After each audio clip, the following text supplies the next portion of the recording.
Hey, sports fans, Coach Nick here, and welcome to the B-Ball Breakdown live show coming at you, as always, midday on the West Coast on a Monday. And as always, joined by Andrew Combo South to discuss the latest and greatest in the NBA, which there's lots of latest, lots of greatest. Combo, where were you when you found out about the Luka trade? I woke up and I found out. Oh, that's right. You were in the East Coast, huh?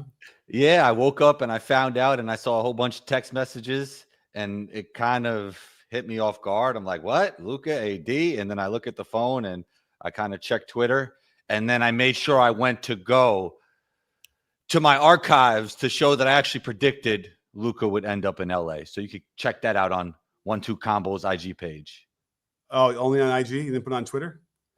Yeah, I think I probably posted it on Twitter too. All right. Wow. So you called that. I saw a couple people do that like years ago. Someone had said this. Man, listen, it's really easy to pretend everybody's going to go to the Lakers. So I don't know, right? Like that seems like it's one of those things. Oh, future Laker, right? Hashtag. Well, I think I said it always because all the all-time greats kind of end up going there. And then I felt like with a lot of the best players being overseas and international players now, it kind of fit the zeitgeist of Luka eventually going to the Lakers.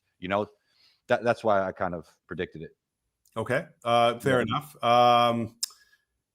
That makes sense. And you're not wrong. You're not lying. It's certainly the endless train of superstars that end up in LA is impressive, to say the least. Yeah. I'm trying to think of for the conspiracy theorists out there, like Bill Simmons and whatnot. I'm just wondering, it's been going on for so long. What would they have done back in, when Kareem gets traded for almost nothing, and Junior Bridgman and a bunch of other players? That's when it started, right? So like I just don't see how they would have, whatever they would have done, that would have continued. Like they're holding something over somebody, or I guess you can argue the NBA itself, they feel like they're better and more viable when the Los Angeles club is in contention, I suppose. Is that what it is? And then they're relying on that.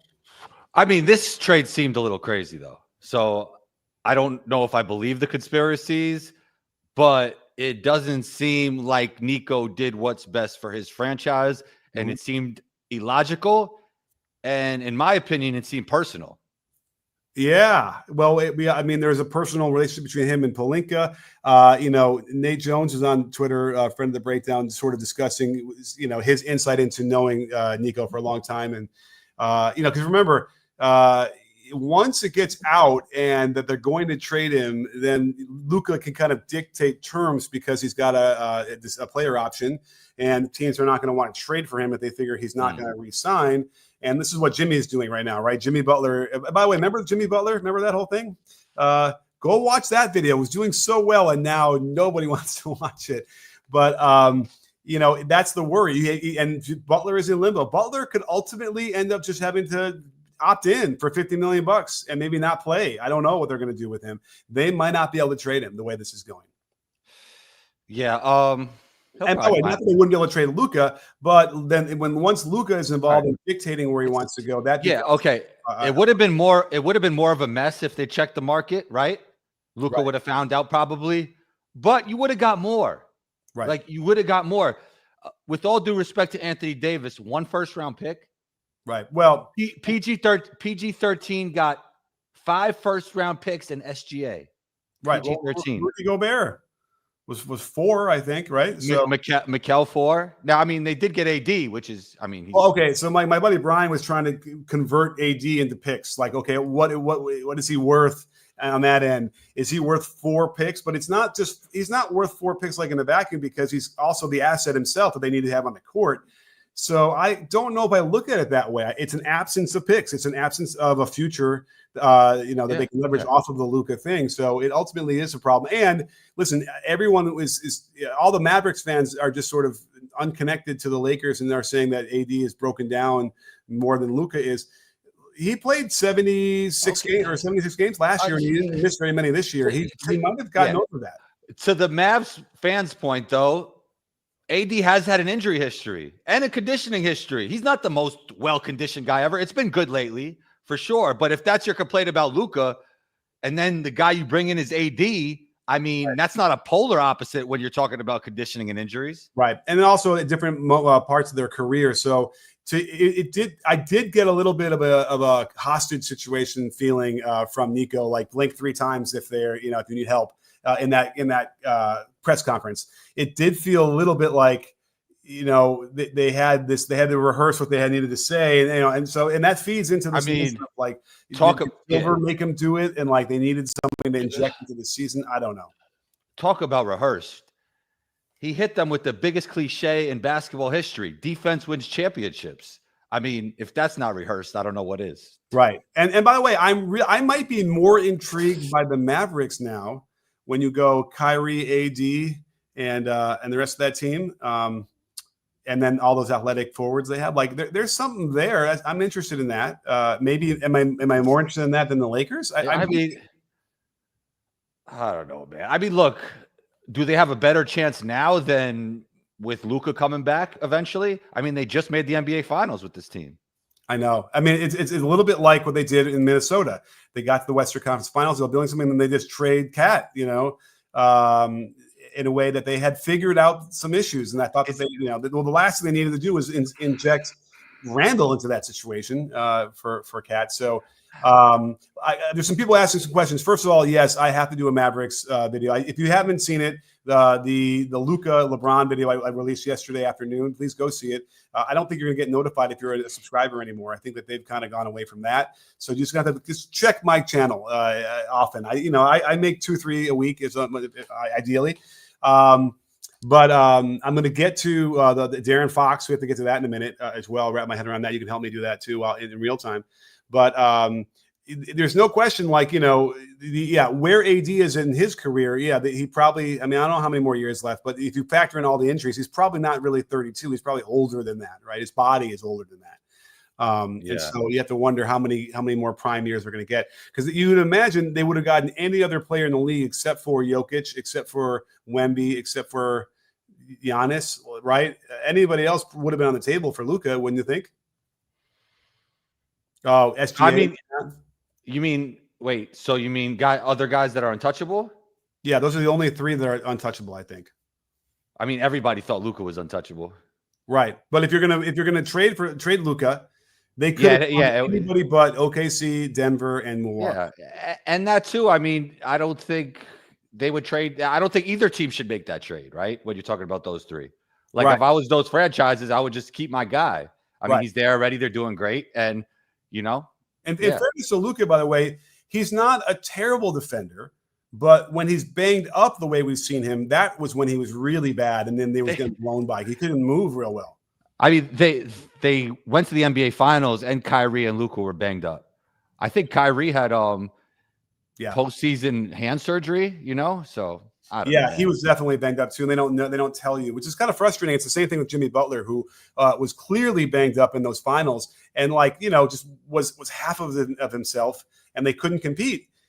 We don't know. They wouldn't say, so we're left to kind of think that maybe Jimmy doesn't handle the moment well. When in reality, I think we all know, there was something there, but maybe in their minds they don't want, like the Spurs do the same thing where they won't, they don't want to give excuses. But then the player gets screwed. Like their reputation can get tarnished that way as a non-gamer or someone who doesn't handle the highest moments well. So that's frustrating too. But at the very least, if you're talking about the Lakers and you're putting Luka on this team and you get rid of their best by far defender, I don't know how they're going to overcome that. Jackson Hayes is not the guy that's, erase shots left and right.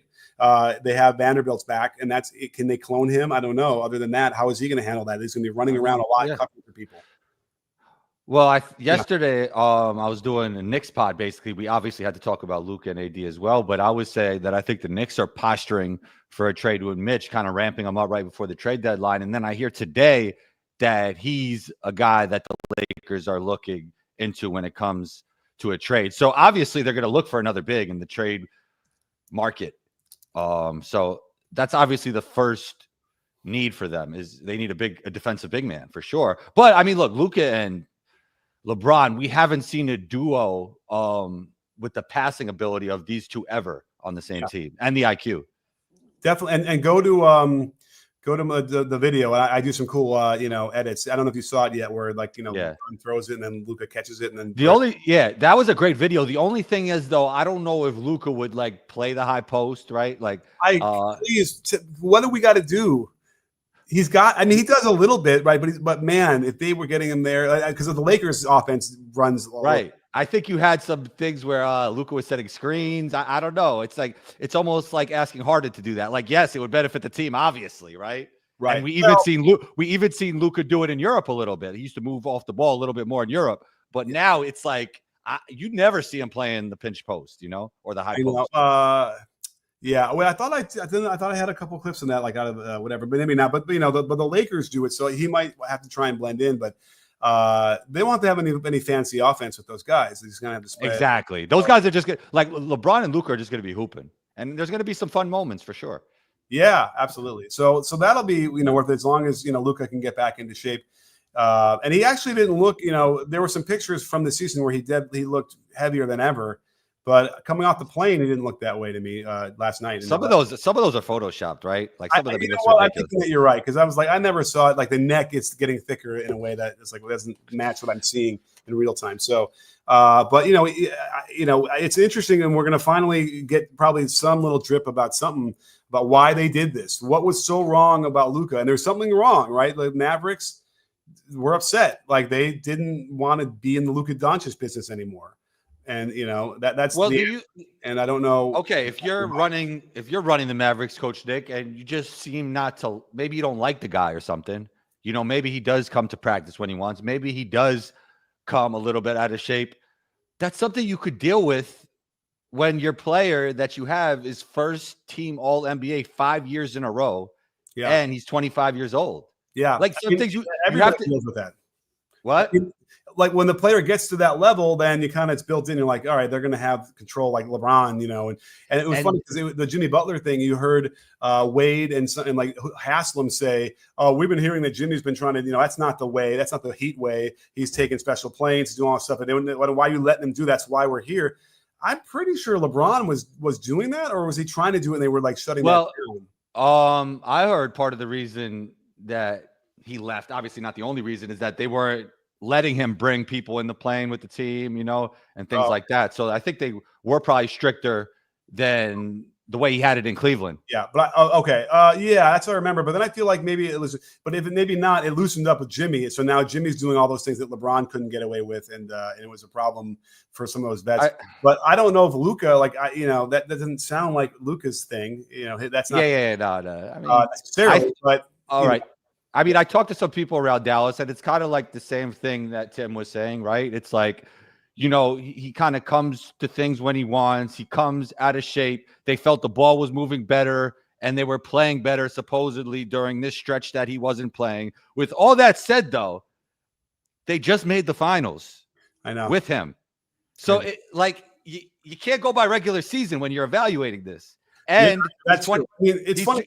He's 25 years old, and he's going to be in MVP conversations every year. Some things you just have to deal with. I feel like Nico, in my opinion, just didn't like the power that Luka had, and he kind of just wanted to stick it to him. And now Luka will probably make $100 million less, and that's his way to stick it to him. But I don't think it was for the benefit of the Mavs franchise, in my opinion. What do you think? What's your thoughts? That's rough, right? Because you're talking about the Supermax he's not available for now, or it's not ready for him because he got traded. He had to be on the same team to get that Supermax. So I mean, that would be a really bad look. Try signing a future free agent if that's like really what's going to come out of that. So I don't know if he was doing that to screw Luka out of the extra money. No, I don't think it's exclusively that. I think he didn't want him around. I think for personal reasons, but I don't think. I think it was nearsighted that he didn't really think about the future of his franchise with everything. He didn't even tell anybody, right? So people who were, people who sell tickets, they don't know, right? They weren't alerted to this. How's that job going to be now? I'm just peeking at my the live feed. Are we like completely blurry and pixelated? Let me know in the comments. I'm just kind of curious. I don't see it like that. You look beautiful in me, but I'm seeing it on the back end here, and it looks really pixelated. But anyway, we got our first super chat. Let's get to that. Our first super chat from Braun, best friend of the breakdown. Always great to see you, Braun. Thank you so much. Hopefully, you guys will be safe in Canada and not invaded by the United States military. There's going to be a lot of uncomfortable conversations around AD and Kyrie being first option players. They are absolutely elite second option players. Interesting question. I think Kyrie can kind of handle that better, and he'll be the head of the offense, and then AD will feed off of that. So at the very least, I think Kyrie and AD will fit together nicely, right? That fits well. Sure. But do you think Kyrie could be the best player on a championship team right now? And also a guy that's, I mean, they had two guys that were super elite at creating, right, their own shot and for others. Now they just have one. I don't know. That's a really great question. Is he okay? Good. We look at. I think. I mean, because Kyrie has won a title as a second guy to LeBron, and then he's always sort of wanted that role of who he is. I don't know. I mean, I think the team as constructed could get back to the finals. I mean, listen, OKC is really, really tough.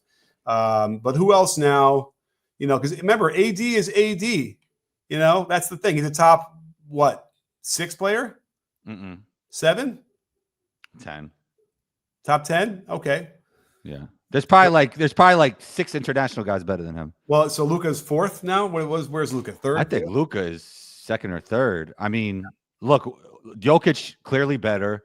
And then after that, there's nobody clearly better, in my opinion. And the funny thing about Doncic, I'm wondering, is he kind of like when he plays the game, he's like screwing around. Like I just saw he did a finger roll from the 3-point line, but he made it.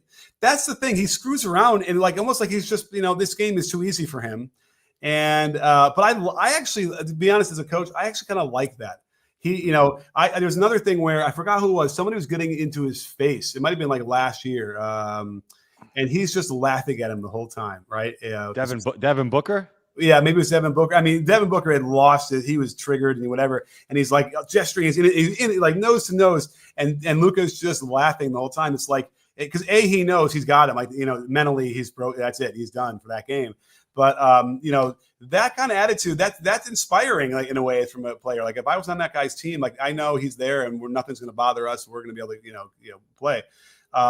So it's very, very, very strange. And you have to imagine it's not about what's on the court, and even which folds over into being in shape or not. The calf injury was, the reports are like, well, we told you that was going to happen because you're not in shape and you're heavier and whatever.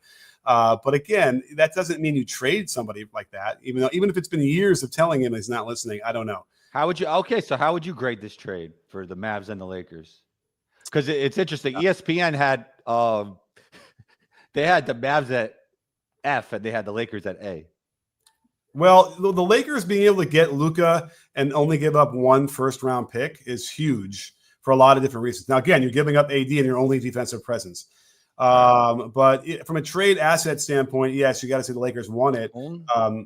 And what? I don't think he's their only defensive presence right now. They've actually been better defensively. Well, lately. I mean, who Vanderbilt just came back. Vanderbilt's been solid.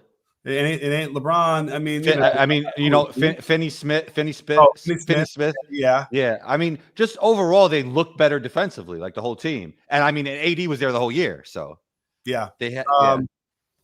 Okay, well, we'll find out. I was not impressed with their defense, this whole time, and their defensive rating sucks, even with AD. So that's what I'm saying. Lately, I think it's been a little better. I'll check it out in a second when I have a chance. Let me get to that. We have some super chats here. Let's get to those. So again, thank you so much, Brown. Always great to see you. But yeah, look at this, the Drew Show. He's back, and thank you so much, Drew. Always great to see you as part of our show. And he asks, how can a GM Harrison have top secret communications with another GM Pelinka get a business partnership with the Nike and Kobe? Stern would veto this. I don't know. You tell me more. Is that true? Well, okay. So Nico Harrison worked with Nike that whole time. By the way, that's funny. Now they're bringing up the whole Steph fiasco. Do you remember that story where Nike was trying to get Steph? I think it was to re-sign with Nike, but I guess it was Nico was in charge of the presentation, and they used a Kevin Durant presentation that must have had Kevin Durant's name in it when they were showing it to him, and they called him. And supposedly Nico called him Seth and not Steph. And then the Steph went to Under Armour out of that directly because of that. So at any rate, so all this stuff's coming out. I mean, listen, there's no rule that says that you can't be friends. GMs can't be friends with each other and get coffee with each other, like whatever. And there's no rule that says that if you want to trade somebody, you have to ask everybody in the league if they want them first. Like, you don't have to do that either. So, now they vetoed a trade. They vetoed the Chris Paul Lakers once. And that's fraught with all sorts of other weird stuff because that didn't make any sense to me either. Like they want that trade should have gone through. And by the way, that was a trade that would have benefited the Lakers. That's sort of what they were saying. That's why they didn't let it go. And the team was sort of not owned at the time, or some weird ownership issue. So that's sort of the what they were hiding. But it also sort of limited the Lakers, storyline of always getting these players, right? So it's not always perfect for the Lakers. But I don't know. I mean, it's pretty good. AD is still really good. They got a first. So it's not the worst trade of all time, but now you're talking about the Dallas, passing up on. They lost Luka. They didn't keep Brunson. It's what that meme is going around there now too. They imagine if they had Brunson and Luka together still. Well, Brunson might not have ever became the Brunson we all know now with Luka. Yeah, but he was kind of like that when that's certainly you don't want to lose that for a couple $1 million, whatever they did. Right. So, right. I mean, I think it's great for Brunson that he found the team, that he found the Knicks. I mean, his dad's on the bench. It's his team. He's just in a great situation. Yeah, it's great vibes. Good vibes. All right. So let's get to our next one. Thank you so much, Drew. K.S. Kajani, thanks so much. Kings don't know what they're doing. Worst return for a star other than Luka. Vivek has to sell a team now. The Kings don't know what they're doing. Worst return for a star other than Luka. Okay. Well, we can pull that apart a little bit. So it was a 3-team deal. You know what? I need to now get that in front of me because I'm forgetting now. What was the deal? Do we remember? Well, the biggest takeaway for me was I have the deal on my phone right here, but the Spurs did not give up Vassell, Sohan, or Castle. And they got De'Aaron Fox. So, in the long term, they're not going to move forward with all those guys, but they still have them for trade value, and they're all really good young players. So that was really great for the Spurs. And obviously, De'Aaron is the PG mold of player that you need to pair with Wemby, especially that CP3 is aged and aging. Yeah. So the Spurs got De'Aaron Fox and Jordan McLaughlin. They're going to like Jordan McLaughlin. He's that guy that you forget about. He doesn't get playing time, and he gets in there, and he actually is very solid. And give you like 10 minutes, and you're not going to turn the ball over and make good decisions. So that's a nice little pickup for them too, losing Trey Jones. Now the Kings get Zach LaVine. This is a big trade, especially because Zach LaVine's now liberated. That's a good pickup for them. Right? Yeah. So to replace De'Aaron Fox with Zach LaVine it's a different position basically, functionally, but like Zach LaVine is, all-star fantastic, So I don't think that that's a bad trade for the Kings either. Well, they got some draft capital too, right? Yeah, they got 3 first-round picks. Yeah. So I mean, so basically you're swapping LaVine for De'Aaron, but you got more draft capital. Yeah. Now, I think the Charlotte one is lottery protected, so it's going to be at 2 seconds. It's not going to be a first. So that's a little bit problematic. But they got 2. They got the Spurs. It would have been great actually if they got Lonzo in the deal. Then it would have really been great for them. Yeah. Well, yeah. They don't really have a good enough point guard right now. Right. And Zach Collins is, I had high hopes for him, but he's just not a guy who's going to have a big impact in the NBA. I don't think. Trey Jones, I like. The Bulls will like him. Kevin Huerter is good. The Bulls will like him. And then they got their pick back from the Spurs for 2025. So it's an interesting deal. And certainly, I think let's talk a little bit about Wemby. And, so I don't think it's the worst return. I think Zach LaVine, you can't overlook the fact that he's been sort of toiling in obscurity, but is really good. And we'll remind everybody. Let's see here. How far back? We have a couple minutes before we have to get to. We have some other Drews going crazy with the super chats. Thank you so much. But really quickly, let's talk about De'Aaron Fox alongside Wemby. Yeah, I think it's a great fit because he's a guy who could put pressure on the rim, and that's something that the Spurs don't have. So that's just a great fit because Wemby not only does everything that he does defensively, but he spaces the floor on the offensive side. And he needs a point guard with him because he's one of the best lob threats in the NBA as well. Actually, the best lob threat now. So it's the perfect fit. It's like you needed a young superstar point guard. He's not quite a superstar. You needed a young star point guard, two-way player, and De'Aaron fits that for the Spurs. But the only concern about De'Aaron is he's not a great shooter, right? And you kind of need that in the modern NBA from your point guard. But everything outside of that is good. Look at Coach Nick debunking. He's looking to debunk me now. No, I remember. I know the debunking eyes when I see them, Coach Nick. But it was 37% last year. I already checked this out. But I was watching some clips this morning to get my head around how this video is going to look, which is that'll be the next one, right? De'Aaron Fox to the Spurs, and I'm trying to even figure out mechanically what is so wrong with it. And it looks fine. It doesn't look like it's a problem. But here's what's interesting to me. Okay, how about this? When is Wemby better than Giannis? Probably next season. Okay. Because the problem with Giannis, it tends to be like he still doesn't always, well, I mean, I guess he creates his own shots down. Okay, in transition, he creates his own shots, certainly.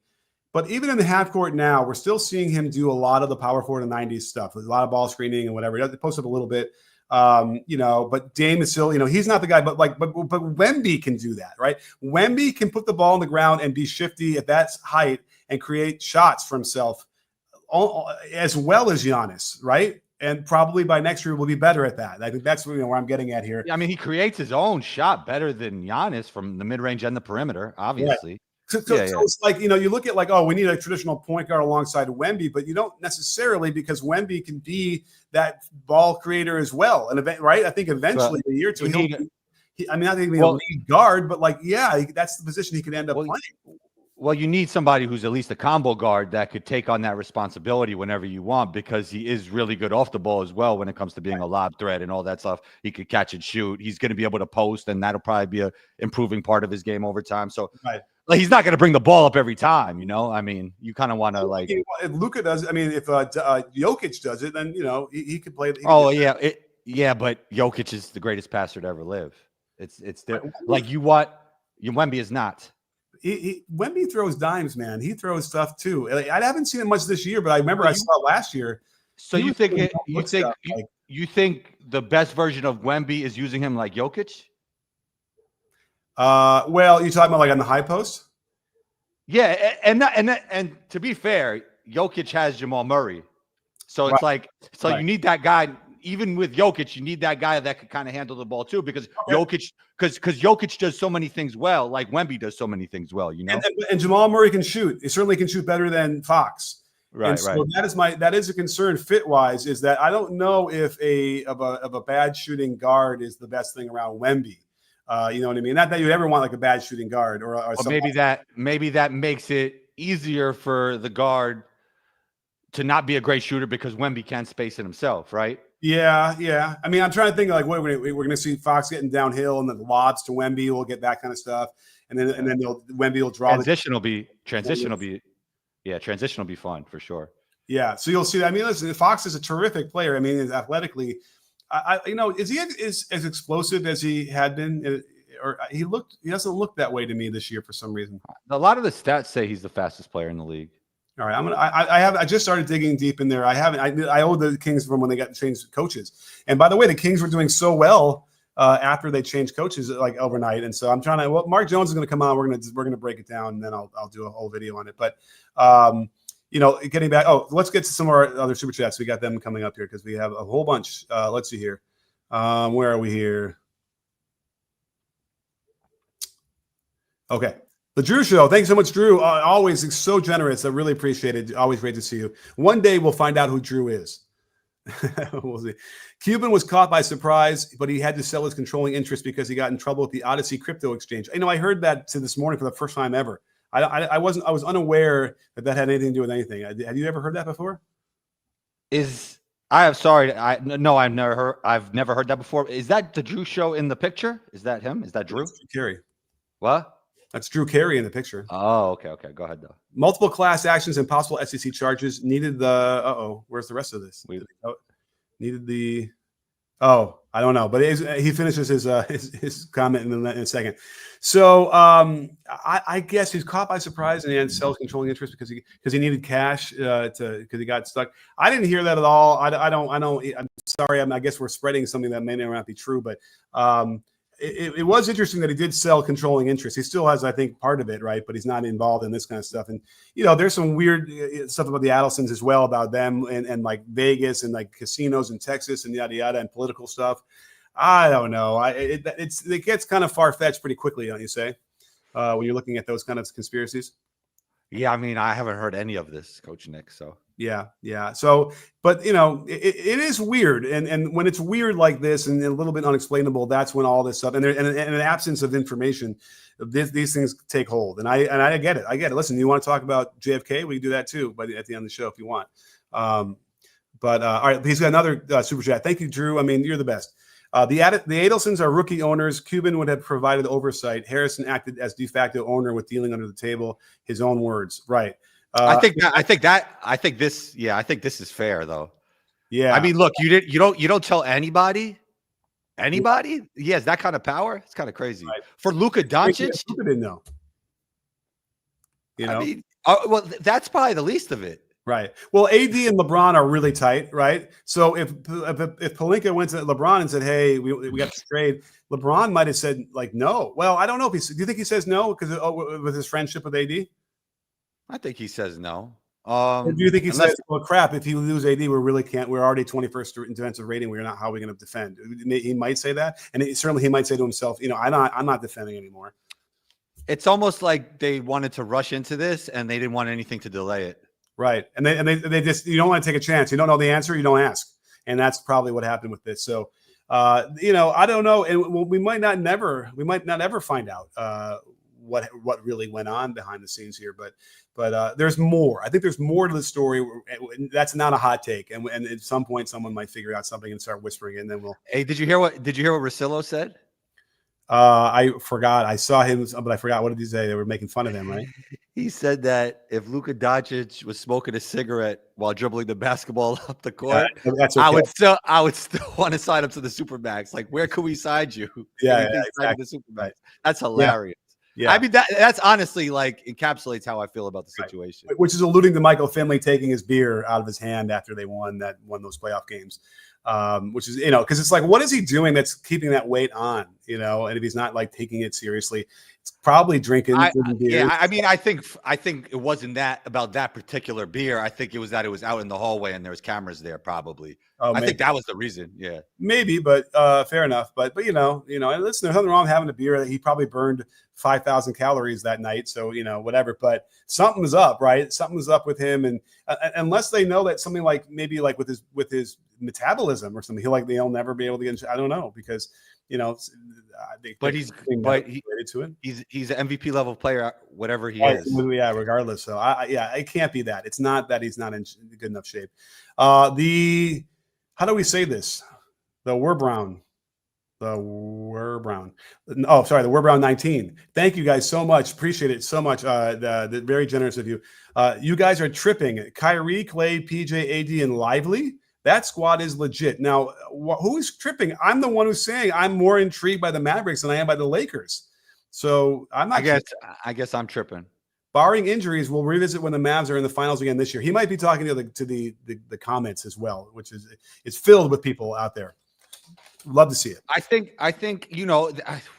my thing is they just made the finals. They just made the finals. Keep saying it in case we forgot. Yeah. In case the Mavericks. Oh, okay, exactly. Yeah, I mean, there's a chance they could make the finals this year. I mean, I think what are your at best the chances are the same, but then you leverage your whole future. Like, I mean, Luka Doncic is a way younger player, and he's clearly the better player. Well, and by the way, now it's a little bit weird because you got PJ and Lively and somebody else, another big man. Help me, PJ.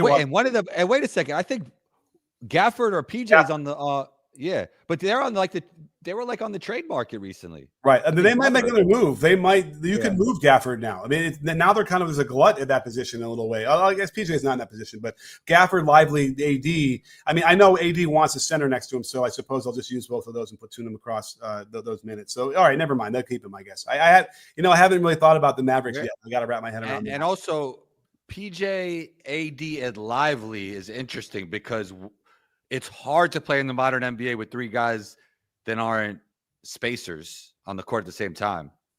Right, exactly. And then you have only one guy that's elite at creating on the court at that time too. So you mean Kyrie? Yeah. Just when you're thinking about modern basketball, I mean, I don't know about that lineup. I like all those guys as individual players together. I mean, yeah, I think it's interesting. okay. They're gonna have to come up with an interesting offense to be able to leverage that, where Kyrie can be a guy getting actions to create advantages. But right, what the key here is you create an advantage with that guy, and then you swing it, and then you want to maintain the advantage. And if you don't have that player, that second player, then that advantage goes away pretty quick when they load up and stuff on defense. And so, yes, it's an issue. And then Lively and AD, there's you need one of those guys on the court, I think, right? I love Lively. I think Lively's great. I always like Lively since Duke. But, I mean, him and AD, there's a little bit of redundancy. Do you need both of them on the court at the same time? I mean, AD would say he likes that, and that's what unlocked the championship for them because here's the thing, when AD goes to help and contest his shot, then he's not in the back line getting the rebounds, and that's when the other team are getting offensive. Right, but sorry, did you have something else to say? I mean, that's why Lively is nice to have that as the back line, so he can kind of roam better. Sure, but I think you need a center that so the NBA is all about meshing skill sets and tendencies. You need a center that's probably a little bit better of a spacer with AD, but could also rebound. Not just I don't want to call him a poor man's AD, but it's kind of like having another AD on the court, right? Just not as good. Right. So they're going to have two players. If AD had his way, they're going to have two non-shooters on the court at any one time, and the Warriors are finding that out how that causes a lot of problems for guys like Steph, and it'll cause problems for Kyrie. So that is an issue. That's a good thing to point out in the video when it comes out. So go make sure y'all watch that. But let's get to and thank you again, We're Brown 19. Big man Sam, awesome. Thank you so much. You're so generous of you. That helps us, really keeps the show going. If the Kings are clueless and the Bulls are hopeless, that is true. Only one first-round pick in return for dealing DeRozan, Caruso, and Levine. Is that right? They've only got one from. Caruso doesn't merit a first-rounder, but between White Sox and the Bulls, Reinsdorf is the worst owner in sports, in my opinion. I probably can't. I mean, there's got to be a worse owner. I mean, a Steinbrenner at least they would pay money and put a winning team on the field, but he wasn't a great guy. But Reinsdorf is definitely up there. I played baseball against his kid in high school. He's old then. No offense to you. Yeah, Reinsdorf's old. He's in his 80s at least. That's what I mean. Yeah, and he's always been that guy who didn't want to spend money. I mean, listen, that was the biggest reason why the Bulls dynasty kind of broke up is when it did, is because they just didn't want to pay. And anyway, Krause thought he wanted his own. Anyway, but yes, so the Bulls are clueless, and it's rough because I grew up at a time, and it's always been that way, right? The White Sox and Bulls have been terrible, but there was a moment there, like in the 80s, where the White Sox were good in '83, so we got that, and they were a little good. Then they were good in the early '90s. And the Bulls, we had that run, and so it was rare. Even when we were growing up, in enjoying the Bulls, we knew how rare it was, right? Even then, we're like, wow, this isn't going to last. So it's rough. Chicago deserves a good teams. Having grown up there, they deserve, and they're such rabid sports fans. They deserve competent teams being run. They got at least they got Angel Reese. Yes, Angel. Anyway, let's do Scolby-Locks. Wait, Coach Nick, people are going to take that the wrong way. Yeah, all right. I mean, training. You're lucky you have me here, Coach Nick. I think about it. Yeah, is that where that looked like? Yeah. I mean, I'm sorry. Did anybody think a guy my age would be interested? I mean, that's ridiculous. Hey, I'm your PR guy. Thank you. All right, so let's make sure. Let's just rewind. Yes, I don't know if anybody knows. Did I ever make that public? No, you just told me, so that's why I have more information than them. I worked with Angel Reese a little bit last year, so there you go. That's what I mean. That's funny. Yeah, I helped her a little bit, and I could help her a lot more. So let's make that happen again. Is that $50 USD? Thank you. Yeah, Goldilocks. Thank you. My God, this breaks the record. I think this is probably the most we've ever gotten for a super chat. And I wish, listen, email me. I'll send you a shirt for that. But somehow you have to prove that it's you. But I guess, my email's not hard to find. I guess. So let me know. I'd love to send you a shirt. What's the viability of a LBJ, Luka, DFS, Vando, Reeves lineup? That's a lot of letters. LeBron, Luka, Dorian Finney-Smith, Vando, and Reeves. Okay, line up with a trapping, hedging defense, a way to protect Luka and Reeves in the perimeter with high motor wings like Vando and DFS. Most centers aren't good enough to punish that. I like that. I kind of feel like if you want a shot blocker when you want to really push, your defense up away from the basket, and that wouldn't be there. Like, could you have Jackson Hayes? Is Jackson Hayes a shot blocker? A rim protector. Is he? I think he looks like one, but I don't know if he is one. You know what I mean? Okay. He's fast. You know what? I'm not, LBJ at this point of his career is not known for his defense. Luka's not known for his defense, but I think they could be solid together defensively because they're so smart. Like the block, keep them on the block. I mean, the future of defense really is going to be a way to create a zone where those kind of guys can just stay in the block. You know what I mean? And with an occasional close out to the corner. Like we've seen that happen. And I feel like we've gone away from that. We were seeing that last year in the playoffs where we were pre-switching and getting scram switching and all that stuff. And really what it was keep your worst defender on that low block where he can be out of the way and then close out to the corner when you need him. But that's all. That's sort of the new version of the zone. Maybe I'd have to develop that and figure out how to do that like as a rotational thing, which is basically what's happening anyway. But, that's what they want to do. They want to somehow keep them on the blocks. And if you call it a zone, whatever, and have the other three guys like a 3-2, in a way. But yeah, like that would work because certainly, Vando and DFS are good defenders. Reeves again becomes a guy they're gonna target. Remember how that was happening, and we were seeing that again this year a little bit where I felt bad, right? They would target him and put him somehow. You get stuck on a big and he'd have to try and defend, and they get him out of there real quick. So listen, JJ has his hands full. I know he focused on offense, and the offense looks nice a lot of the time. And I don't know if we're going to get a lot of that beautiful movement with both LBJ and Luka on the court together, right? I worry it's going to slow down a lot less movement, but it probably won't matter. They're going to be so effective that it doesn't matter, right? But I like it from an aesthetic standpoint. But yeah, they're gonna be stuck. But if they can get Mitchell Robinson, like that, is that really a thing? Yeah, that's what I'm hearing today. It's that's like they need, but who are they gonna trade for him? Yeah, that's true. I mean, obviously, probably McBride would be in the trade. I'm thinking. Oh, I mean, okay, so more players. Well, that means the Lakers need to give up. Who are they giving up? I guess right. Need. Oh, they need a center that can help right now, actually, and they need a wing. Yeah, another wing because of depth. Yeah, I don't know. Maybe they'll get Jericho Sims, the Lakers instead. I don't know. Something they need Capella. They need Kessler. By the way, Danny Ainge didn't know he was part of this deal. He had no idea it was Luka when he included those second round picks or got him back to help facilitate the deal, which is interesting. I actually found out. I'm like I asked someone who knows. So tell me, what does that mean to you? Why is that? I asked Eric Pincus, friend of the Breakdown, who's the salary cap genius. How would it happen that a general manager can be involved in a trade, but not really know what the trade is until the half an hour before it's finalized? So here's what he figured. Probably some version that's happening. Are you ready? It was something like, "Hey Danny Ainge, would you take 2 seconds to take on JHS for 110K? Cool. Okay, that's Jared Hood-Schifino. Cool. Okay, it's 3-team. We'll get back to you in the details when we lock it in with the other team." And she's like, "Okay, fine. We'll take it in the seconds, whatever." But it doesn't really change anything for the Jazz, right? I guess not. But you'd like to think that they'd be like, "Yeah, okay, but like, what's the trade?" Like, I don't know. I'd just be kind of curious, maybe at the very least. But I don't know. But are they now mad they got duped, quote unquote, and then now forget about getting Walker Kessler? But again, I don't think the Lakers have anything that they could get for Walker Kessler because that guy's good. I don't think Danny Ainge cares, to be honest. You don't think he cares? I mean, listen, if he can do a deal, he'll do a deal. But, those guys can have feelings. And he also may have residual Celtic feelings that he doesn't want to help the Lakers. I don't know. That's fair. That was a good point. Anyway, Joe B, awesome to see you, Joe B. Thank you so much.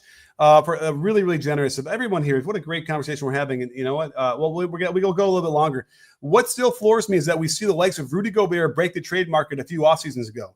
If he can go for 4 firsts and Walker Kessler, how is Luka not worth a king's ransom? And I think that's the issue, right? I mean, listen, AD is a part of a king's ransom. That 1 first-round pick is sort of part of it, but no one seems to agree at all that that's enough for what they gave up. You would have also wanted to be able to have a future. And I know he's saying his future. Nico says, my future is 3 years from now. I'm going to be dead in 10 years, whatever, or gone in 10 years. But that's not how you run a franchise. You got to be able to put them in a position where you have picks, 3, 4, 5 years down the line for a guy like Luka. So they really screwed the pooch. It's the biggest trade we've ever seen, right? The last big trade was probably Kareem, going to the Lakers for Junior Bridgman and Brian Winters and a couple of role players. I mean, that an equally bad trade for the Milwaukee side as well. They didn't get enough. They should have enough good players, but and it sunk them for a little while, right? Until they got Sidney Moncrief. This is before your time. They got good again in the 80s, but it did sink them for a while. Yeah, I mean, I guess some of the KD trades were pretty big, right? Well, let's see. KD signed with the Warriors, right? He didn't get traded, or was it a sign and trade? Do we have to count that? Right. The Nets, right? Oh, was the Nets a trade, or he was free agency as well? I don't even remember now, but this was bigger. Either way, this was bigger. So it's there's more to this. Something happened. We don't know who's involved, and that's why you can start thinking that freaking Silver was involved. He's not. It's not possible. But at any rate, Pookie, thank you so much, Pookie. Really, really appreciate that. It's so generous of you. Low key, it seems like Dallas knew Luka wouldn't resign, and they got a top 10 player in return. Right? Okay, that's part of it. But everything we've heard indicated that he was going to resign and get that super max. Like it's a huge incentive to come back to the Mavericks, a team that he probably had carte blanche to do what he wanted to do. It just doesn't make sense that he'd leave or he want to leave. I think that's a good point though. Because before I forget. Also, like myself, some still believe that defense wins championships. He's too much of a defensive liability. I don't think he's too much when he's healthy. When his knee is not bleeding down his leg, he's not too much of a defensive liability. Yeah, I agree with you there. I think the first part of his statement probably has some, realness to it, because I think Luka would have ended up a Laker no matter what. So maybe they just tried to get as much as they can in the short term. Right. I'm not buying it. That's what they're selling. I'm not buying it. I'm not buying he would want to leave. I think everything was set up for him to stay. So you just think they're not smart, the Mavericks? Yeah. Or there was some weird pressure from somewhere outside that doesn't relate to basketball. I don't know. I can't. There's no other explanation. I'm glad I didn't do it in the video. I wanted to focus on the basketball X's and O's because everyone else is doing all this stuff. Or like Nico's like, I'm about to retire from all this soon or something. I'm just going to help my friend out. I don't know. Just Nico, blink twice if you need help. Okay, let's see here. We have our next super chat. Thanks, Daryl Wallace. Hey, Daryl, it's great to see you. It's been a little while. Always great to have you back. Coach, you and Combo were the first ones I thought of when Luka trade dropped. Would the two of you agree the Lakers need a rim protector? I agree. Need at least that. Yes, I agree. Yeah, they need Walker Kessler. They need Clint Capella. They need healthy Mitchell Robinson. Yeah, they don't. I mean, listen. Yeah, they don't need a shooting big man. They need a vertical threat and a defender. I bet you the Lakers might have something up their sleeve and make another huge trade. Who knows, man? Capella available? Hawks, right? Or no, not anymore. No, he's with the Hawks. Yeah. Right? He's with the Hawks. I just saw. I was watching. Wait, hang on. I'm going crazy. I mean, this is not Houston Rockets Clint Capella though. That's the only thing. Yeah, he's 30, but he's that kind of guy. He's got a good. I mean, that's the best they can hope for. I think, right? Right now, because I'm looking, Atlanta's in the 9th spot. And probably pretty much that's where they're going to end up.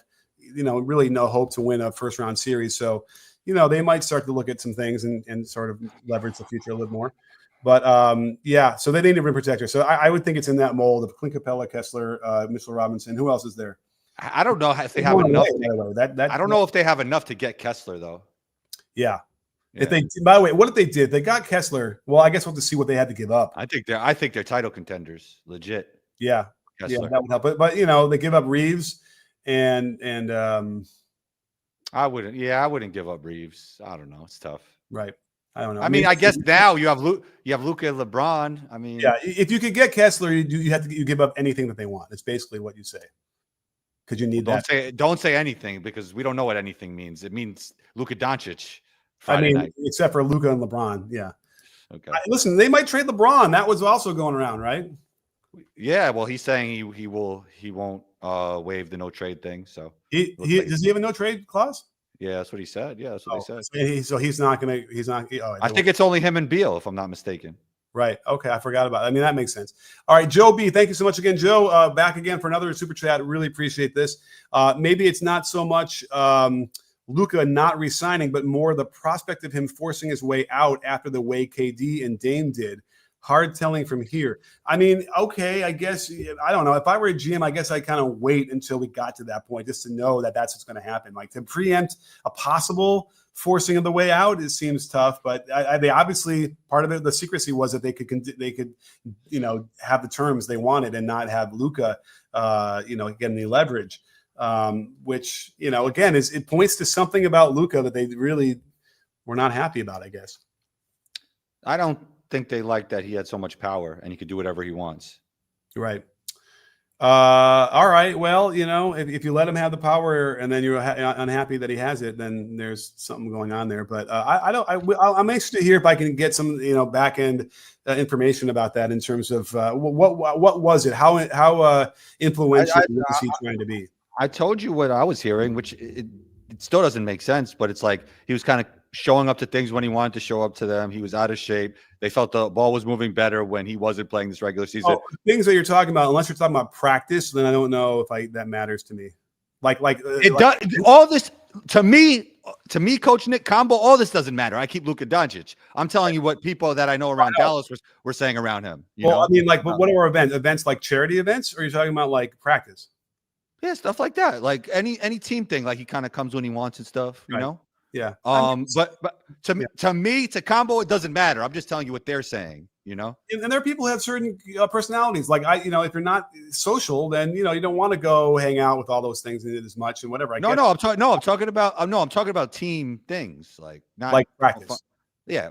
I don't know. They didn't say that specifically. I don't want to put words. If it's like film session practice stuff, that's a problem because then the teammates get all upset about it, even though they need to understand that this is Luka. And from the time the NBA, what did Allen Iverson say, Coach Nick? Practice, right? So it's like if you're a role player on a team like the guy like that, you just accept it. Like you can't be looking at me like, man, I want to get that treatment. Like, of course, you're not going to get that treatment. That's silly, and you should be able to be okay with that.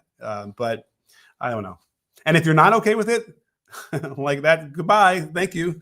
Try again later. At any rate, this is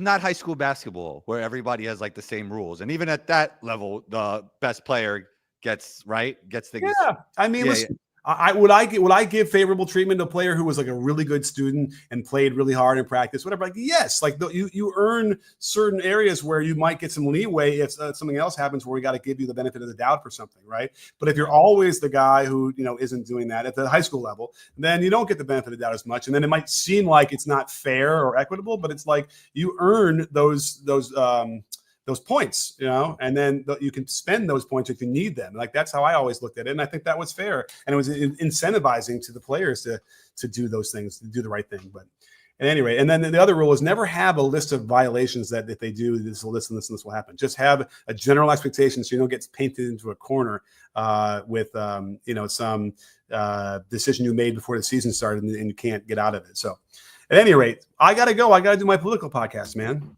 But I'm having a great time. I don't want to go, but I'm starving, and I got to do a political podcast. Enjoy. And are you aware what's happening right now? I'm not, but I'm glad we had a great basketball conversation, and we'll do it again soon. Okay, brick by brick combo. We're losing our democracy, so we'll talk. But brick by brick, we're building the B-ball breakdown live show. Yeah, by the way, I think we broke a record for a number of people here. It was an awesome show. Awesome. Thank you to everyone for the super chats, especially everyone out there, multiple super chats. Really, again, you have no idea how much this is helpful for us to keep the show going. Well, thank you so much for everybody out there. And we're always here on Mondays. And thank you, Combo, for making the time to be part of it. Anytime, Coach Nick. And don't forget, sports fans, at B-Ball Breakdown, we're not a channel, we're a conversation. You in? Are you in, Combo?